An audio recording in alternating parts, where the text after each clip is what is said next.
All right, morning, everyone. Hope everybody had a great weekend. So we're now past last day of the month, first day of the month type activity.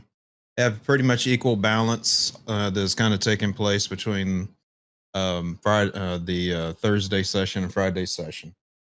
So at this point of least resistance is, I mean, you don't need to be a rocket scientist to figure this out. It's up right now. Key thing is how far we can go up. And right now, it looks like it's going to be somewhat of a limited range, how far we're going to be going up to start with. I guess you could say intraday wise, want to see if we can kind of get back, like I was talking about on Friday. Kind of the highest point we'd be looking for was like Thursday's high range to kind of just gap fill back up. The same scenario is still there. It's taking a little while to kind of get to that point.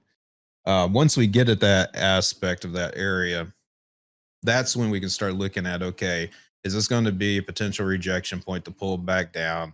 Or are we going to be able to push back up? And I really think news is going to kind of help with the catalyst driving this. Being said, with that, we have the 7th is supposed to be our next tariff date of concern. So 3 days from now, so within this week, we have that to be looking forward to, with potentially more deals coming that could possibly help the situation out.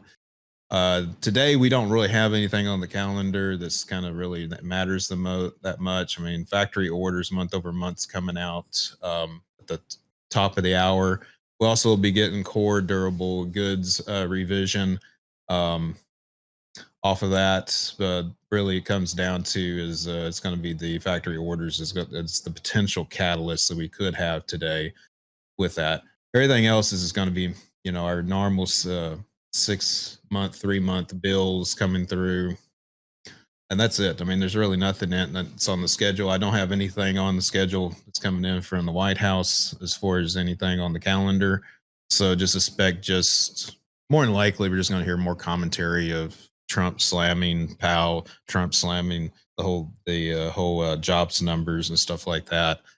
Um, is probably what we're going to hear today for rhetoric. So right now, with the way the flow of traffic is coming in, looks like they're just doing everything in a controlled order.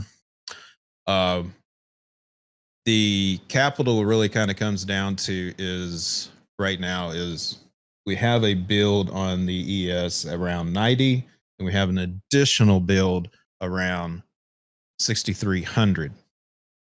So those are your two support ranges, and we stay basically below or stay above 60 to 90 and higher, then just stick with the long side. That's going to be kind of the breaking point for us to start potentially gapping back down off of the gap up that the SPY had over the weekend and stuff like that.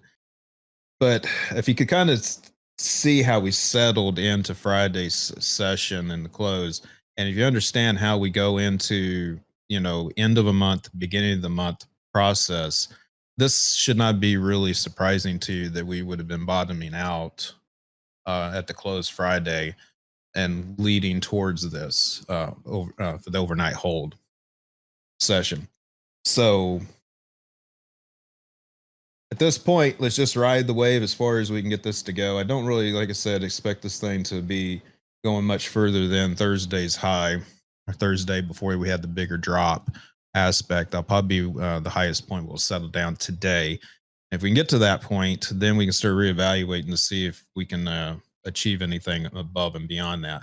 Once again, like I said, the signals that we were getting through, coming through last week, were showing at higher ratios further down the pipeline. And here we are where we're trying to get this at this point, starting to at least regain the traction of what we lost. When it comes to imbalance, we're pretty well positive on most. The Nasdaq's the only thing that's really on the negative. I mean, the S&P's positive, Dow's positive, the Mag 7's positive, but the uh, we got I guess I would more or less call it neutral when it comes to the Nasdaq, because I mean, you got the Mag 7's trying to do a positive push off of it with a little bit of borderline neutral off of it. So High range to lock in on SPY be when we get up to about mm, probably push it up to 630 on the high spec, but I kind of expect around 629 and a half is what we're kind of looking for um, on that. And the ES levels, we get up to about 43 or so, 44. That would be about the area that I would expect us to do the major slowdown at this point. So let's see if we can get, frankly, 100 handles off of basically the I'd like to see with a little bit potential. What was our low on that? Around 32. We get up here at 63.32. You need to start really considering locking in off of that. That's if you're obviously playing like I did, basically just went along, going into Friday's session, carrying over. I was kind of actually hoping for a gap up last night, and I didn't really get it. It was just a slow trickle up instead. But hell, money's money. I'll take it. But the reason that I was looking at going on the long side is I was afraid that we were actually just going to just do like the SPY did with the ES, because we've been doing that a lot lately, and you kind of just miss the whole trade altogether. So just kind of ride the wave. If you're trying to get into it now, you're kind of chasing on the big picture, but just realize that 6,300 is kind of your pullback support. So there is a good possibility that we could, once we hit these higher levels, settle back down at 6,300, becoming our floor. So just because we are running up doesn't mean that we won't get an aggressive pullback in a little bit.